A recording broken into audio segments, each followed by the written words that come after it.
দূর যাবো অথচ ওর সাথে একটুখানি দুষ্টুমি করবো না, এটা তো হতেই পারে না। তো কিছুক্ষণ ওর সাথে দুষ্টুমি করার পর দেন আমরা পরলাম শাড়ি।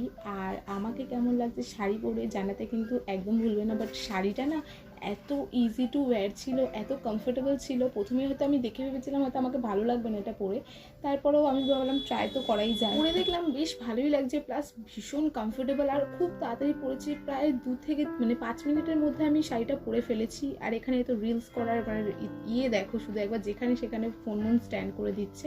তো তারপরে চলে গেলাম আমরা ডেস্টিনেশনের উদ্দেশ্যে আস্তে আস্তে। আর আমরা দুজন তো শুধু যাইনি, মা ছেলে দুজন মিলে পিছু নিয়েছে, আমরাও যাব। সেই জন্য গিয়ে বোরই হয়েছে, তারপরেও যাবে। তো আমরা ওখানে গিয়ে পৌঁছে যেটা দেখলাম, কি বলবো তোমাদের, মন একদম ভেঙে চুরমার হয়ে গেল।